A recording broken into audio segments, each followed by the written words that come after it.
चलिए दोस्तों, जानते हैं झारखंड की 25 फटाफट बड़ी और ताज़ा खबरों को सिर्फ 10 मिनट में। पर अभी तक हमारे इस वीडियो को लाइक नहीं किया है तो लाइक कर दें और चैनल को भी सब्सक्राइब अवश्य कर लें। टाटा स्टील ने 25,907 कर्मचारियों को 303 करोड़ 13 लाख रुपये बोनस देने का फैसला किया है। पुराने कर्मचारियों को अधिकतम 3,42,213 रुपये और नए कर्मचारियों को 1,10,547 रुपये तक बोनस मिलेगा। पैसा 6 सितंबर तक बैंक खातों में जाएगा। कंपनी ने मुनाफा कम होने के बावजूद यूनियन के अनुरोध पर बोनस बढ़ाया। यूनियन ने इसे बच्चों की पढ़ाई पर खर्च करने की सलाह दी। झारखंड में करीब 30,000 छात्रों की मैट्रिक परीक्षा संकट में है। सरकार ने सभी छात्रों के लिए आधार आधारित यूनिक अपार आईडी अनिवार्य कर दी है। बिना आईडी के पंजीकरण नहीं हो सकेगा। यूडाइस में स्वतंत्र रूप से फॉर्म भरने वाले छात्रों के लिए कोई विकल्प नहीं है, जिससे कई छात्र पंजीकरण से वंचित हैं। प्राचार्य भी यह समझने में परेशान हैं कि इन छात्रों को कैसे रजिस्टर किया जाए। रांची की बंद कोयला खदानों में मिट्टी भरकर पार्क बनाए जाएंगे, जिनमें स्थानीय पौधे जैसे साल, शीशम, आम और कटहल लगाए जाएंगे। ग्रामीण समितियां पार्क का रखरखाव करेंगी। इन्हें इको टूरिज्म के रूप में विकसित कर स्थानीय टूरिज्म सर्किट से जोड़ा जाएगा। इससे पर्यावरण संरक्षण होगा और युवाओं को रोजगार मिलेगा। फिलहाल हजारीबाग, रामगढ़ और धनबाद में शुरुआत हुई है। केंद्रीय कोयला राज्य मंत्री सतीश चंद्र दुबे ने झरिया मास्टर प्लान की बैठक की। भूधन सान और आग प्रभावित इलाके के लोगों को अगले 3 साल में बेलगड़िया टाउनशिप में बसाया जाएगा। वहां घर, अस्पताल, सड़क, पानी, बिजली, बाजार और स्किल सेंटर बनेगा। भूमिगत आग पर काबू और लोगों की सुरक्षा प्राथमिकता है। केंद्र और राज्य सरकार मिलकर काम कर रहे हैं। झारखंड होमगार्ड जवानों के लिए अच्छी खबर है। उन्हें भविष्य निधि और 1.5 लाख रुपये का एक मुश्त सेवानिवृत्ति लाभ मिलने वाला है। राज्य सरकार ने उच्च न्यायालय में जवाब दिया है और उम्मीद है कि अगले 1 से 2 महीनों में आदेश आएगा। विजय जुलूस और राज्य सम्मेलन धनबाद में आयोजित होंगे। कुछ राज्यों में ये लाभ पहले से मिल रहे हैं। नगड़ी रिम्स 2 जमीन विवाद लगातार बढ़ रहा है। पूर्व मुख्यमंत्री चंपाई सोरेन अक्टूबर में आदिवासी महादरबार का आयोजन करेंगे, जिसमें 1.5 से 2 लाख लोग शामिल होंगे। बीते 24 अगस्त के आंदोलन में प्रशासन ने लोगों के साथ कठोर कार्रवाई की और 85 लोगों के खिलाफ FIR दर्ज की गई। चंपाई सोरेन ने सरकार की कार्यशैली और बाहरी लोगों को बसाने पर सवाल उठाए और महादरबार में आगे की रणनीति तय करने की बात कही। DVC ने बोकारो में 1 सितंबर 2025 से सभी कर्मचारियों और पेंशनरों के लिए प्रीपेड स्मार्ट मीटर लागू करने का फैसला किया है। शुरुआत में खाता शून्य बैलेंस से होगा और पुराने बकाया 6 किस्तों में वसूले जाएंगे। बैलेंस खत्म होने पर भी तुरंत बिजली नहीं कटेगी। उपभोक्ता 200 रुपये तक माइनस में इस्तेमाल कर सकेंगे।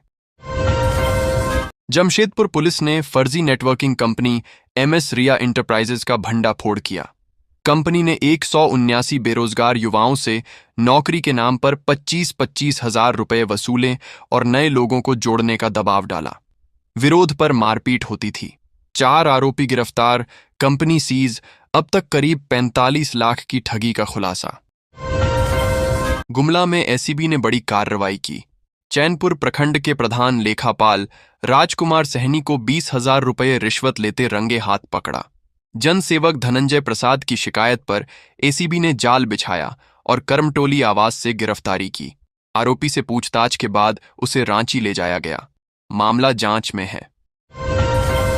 झारखंड के स्वास्थ्य मंत्री डॉक्टर इरफान अंसारी ने भाजपा पर हमला किया। उन्होंने कहा कि दिल्ली में भाजपा ने अटल मोहल्ला क्लिनिक बंद किए, फिर यहां विरोध क्यों? हेमंत सरकार ने गरीबों के लिए यह योजना जारी रखी और मदर टेरेसा के नाम पर नई व्यवस्था शुरू की है। मंत्री ने कहा, भाजपा जनता की स्वास्थ्य सेवाओं में बाधा डाल रही है। धनबाद के केंदुआ कुसुंडा एरिया 6 में भूधमसान से अंजू देवी घर के बाहर कपड़े सुखाते समय गड्ढे में गिर गईं। मनोज यादव और स्थानीय लोगों ने आधे घंटे की मशक्कत के बाद उन्हें बचाया। घटना से लोग दहशत में हैं और सुरक्षित स्थान पर शिफ्ट करने की मांग कर रहे हैं। पहले भी कई ऐसी घटनाएं हो चुकी हैं। मध्य प्रदेश में स्मार्ट मीटर लगाने पर जोर है, लेकिन उपभोक्ता विरोध कर रहे हैं। स्मार्ट मीटर से सुबह 9 से शाम 5 बजे तक बिजली उपयोग पर 20% छूट मिलेगी। अभी 24 लाख मीटर लगे हैं, लक्ष्य 55 लाख है। मोबाइल ऐप से बिल और छूट देखी जा सकेगी। मीटर से छेड़छाड़ पर तुरंत अलर्ट मिलेगा। झारखंड के रिम्स में मरीजों के इलाज के लिए जरूरी उपकरण और कंज्यूमेबल आइटम की भारी कमी है।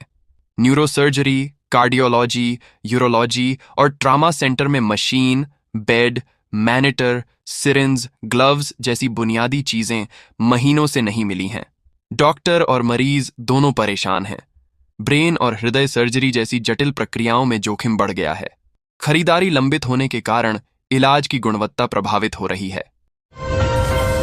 खूंटी के जरिएगढ़ में झुंड से बिछद्दा हाथी रात को घर में रखे धान और मड़ुआ के लिए आया। दीवार गिरने से डोधिया बारला की पत्नी एतवारी और 4 साल के बेटे तुलसी की मौत हो गई। गांव वालों ने हाथी को भगाया। वन विभाग ने 50,000 रुपये तत्काल सहायता दी और लोगों को हाथी से बचाव के तरीके सिखाए।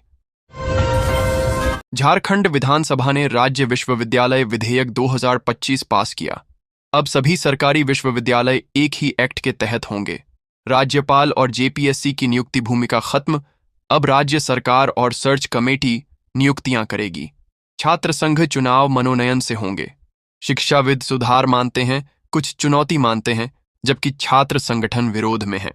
सरकार कहती है छात्र अधिकार सुरक्षित हैं। गिरिडीह पुलिस ने सोशल मीडिया पर झारखंड के नगर विकास मंत्री सुदिव्य कुमार सोनू और स्वास्थ्य मंत्री इरफान अंसारी को बम से उड़ाने की धमकी देने वाले अंकित कुमार मिश्रा को बिहार से गिरफ्तार किया। युवक का पहले मारपीट का केस दर्ज था। पुलिस ने विशेष टीम बनाकर उसे पकड़ा और जांच शुरू की। ऐसा नहीं लगता कि वह किसी बड़े गैंग से जुड़ा है। झारखंड के जल संसाधन एवं अल्पसंख्यक मंत्री हफीजुल हसन अंसारी की तबीयत बिगड़ने पर उन्हें पारस हॉस्पिटल में भर्ती किया गया है। डॉक्टरों के अनुसार उनकी जांच रिपोर्ट सामान्य है, फेफड़ों में हल्का इन्फेक्शन है और सांस लेने में तकलीफ थी। दवा लेने के बाद वह अब बेहतर महसूस कर रहे हैं। अगले 24 घंटे डॉक्टर उनकी निगरानी करेंगे। हाल ही में उनकी दिल की सर्जरी भी हुई थी। टाटा स्टील कर्मचारियों का बोनस समझौता हो गया।